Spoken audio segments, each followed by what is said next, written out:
Chicago, and there was this place on Touhy Avenue called Bialy's, and it was 24/7 operation. They never closed, never. Every day they were open, and I would go there, and I would pick up like several dozen of pumpernickel bagels, and they were like 25 cents each. It was crazy.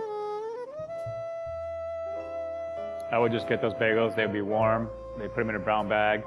They'd give me freezer bags. I would have them in the back seat of the car. I'd be driving off. I'd grab one from the back seat and just eat it. Nothing on it. It didn't need anything. And you know, once you eat a real bagel, you really just can't eat a steamed roll at all. It's no comparison. So, you know, this one bakery job I was applying for, I actually worked there overnight for an interview, and the guy offered me one of his steamed products, and I refused to eat it. And Lisa says that's the reason that I didn't get hired, because I wouldn't eat his steamed piece of bread, which was pretty funny because I just didn't want it. It was like eating a bad overcooked steak or something, you know? I just won't do it. So really, I believe if you're gonna do something, you just do it right, or why bother?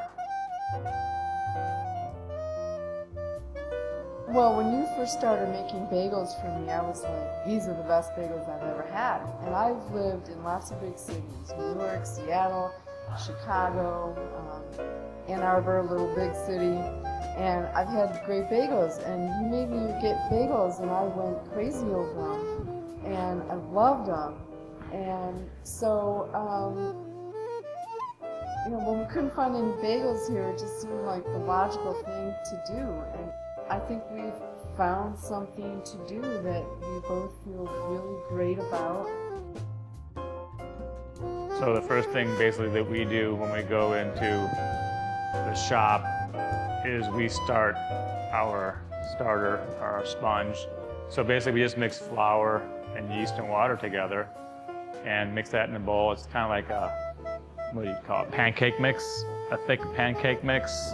And we just get that going and let that get kind of bubbly, and after a few hours then we go ahead and we mix that with some more flour and salt and other things that produce the bagel, and we make that in a big mixer, and then we get a ball of dough, and then we put that on our table and we portion it. We weigh we cut little balls into 4-ounce pieces. And once those are all portioned, we actually hand roll each one into a bagel. So we just have our bagel shape, and then the bagel then goes onto what we call a proof board. And this is a board that's essentially covered with cornmeal. And that bagel goes on there, and then we put them into the cooler. And they go in the cooler for over 24 hours. So that's where they get a lot of their flavor. That's where it all develops in the cooler. And then, so we come back the next day and we get everything ready, get the toppings ready, get the oven ready, get the water boiling in the kettle. And then we basically, once everything's all set, the ovens are at 500 degrees and the water's boiling and we have all of our toppings ready. We wheel the bagels out and we boil the plain bagels first. And they get boiled for about 30 seconds aside. We flip them, 30 more seconds, and then they get removed, they get scooped out, and they get dumped onto a strainer. And then we top the ones like the everything bagels, we top those, and then the salt bagels get topped. Obviously the plain bagels just go right from the drain pan to the sheet pans, which are covered with some more cornmeal. And then within a few minutes they go right into an oven, a hot oven, and they bake for like 10 minutes. And that's pretty much it. Then the cinnamon raisin bagels are the last ones that get done because they kind of will affect the water and the flavor.